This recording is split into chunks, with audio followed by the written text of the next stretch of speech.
Welcome back to Nick Lenz's Comic Corner, classic, less known classic. This is episode number 2680 and Doubleshot number 2574.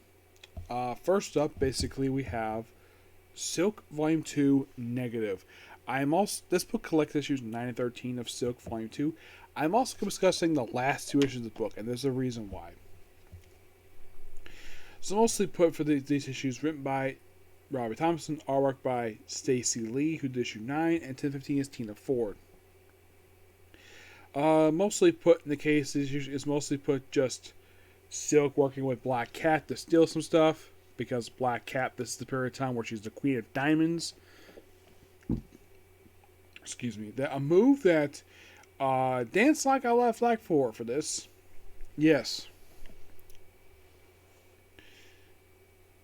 Yeah, eventually she stops working with Black Cat. Of course, they took on the Goblin Kingdom. And then, of course, basically, yeah, there was new hero here who could be like a potential love interest for Silk, but doesn't really go anywhere at all. Yep.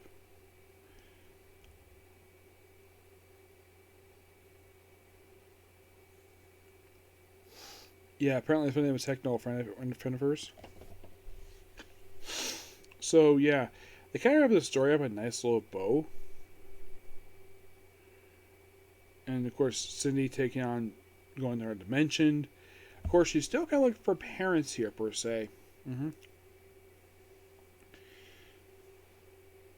But the story wraps up here? Nope, because the story, of course, she kind of finds her mom.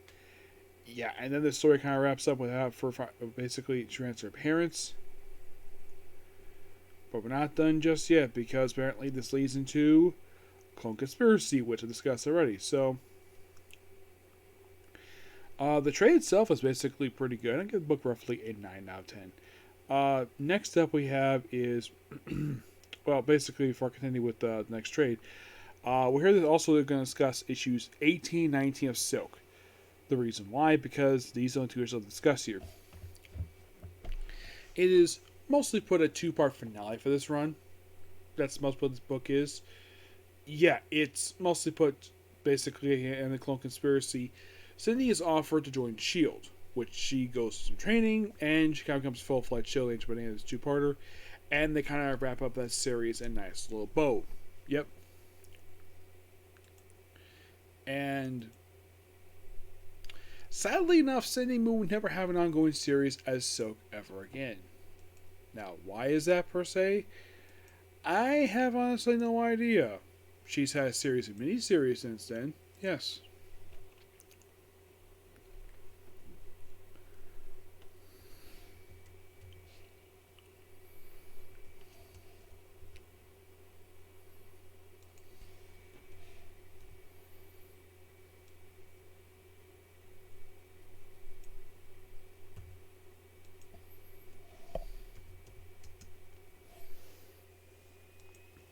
I think she have told about 2 or 3 volumes after this. Yeah, first one came in 2021, which was only 5 issues. The 4th volume, which is not the most recent, but came out the following year, is also 5 issues as well. Volume 5, which I wrapped up recently, that one's also 5 issues. Yeah, I got 3 5-issue limited series. Yep. Now, if you're really curious, here's the weird thing related. Now, okay, so my final thoughts on this run, it's really good. I think Robert Thompson did an excellent job with this book. There was a problem I had at the time when the first volume came out, before it had its relaunch thanks to Secret Wars. For some strange reason, one person thought that they will release 3 issues. Yes. They thought this book would release 3 issues before it had restarted. I'm like, no, it didn't. It actually released 7 issues before it hit the restart button. Yeah.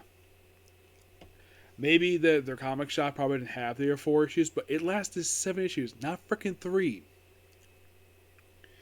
Yeah, and I like a lot of people thought the relaunch was necessary. So in 2 volumes, basically, Robbie Thompson put out, like, if you think about how many issues put out overall, it's like uh, 26. Yeah, that's most exactly how much put out.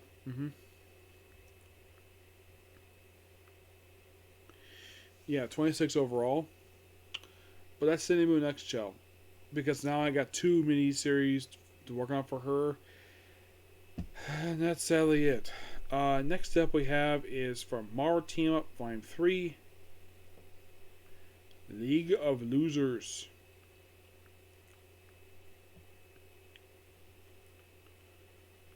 So now somebody might be asking, is that seriously the name of the trade that collects issues 14 to 18 of Marvel Team Up Volume 3?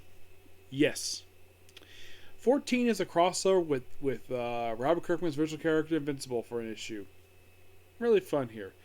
League of Losers is mostly a group of C-list characters take on some other group. Yeah. That's the weird thing about this 2-parter. This 4-parter. It's not much of anything at all. I think that this is my theory anyways. I'm thinking that Kirk must have realized, though, that, yeah, I should probably wrap up my run. Because it had a good start for the first 13 issues. And then, like, it just seems as though that he just ran out of ideas for this League of Losers arc. Yeah, and then we have first appearance of, we basically alter reality for some issues. Yes.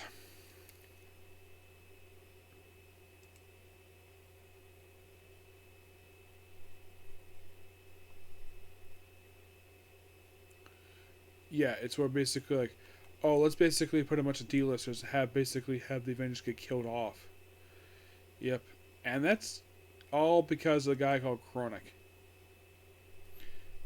Yeah,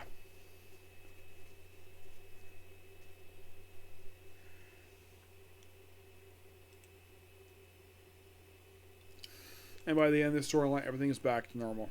Mm-hmm.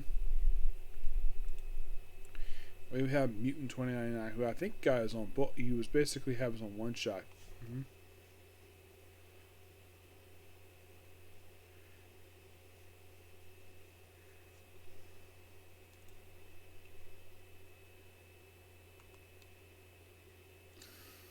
Yep.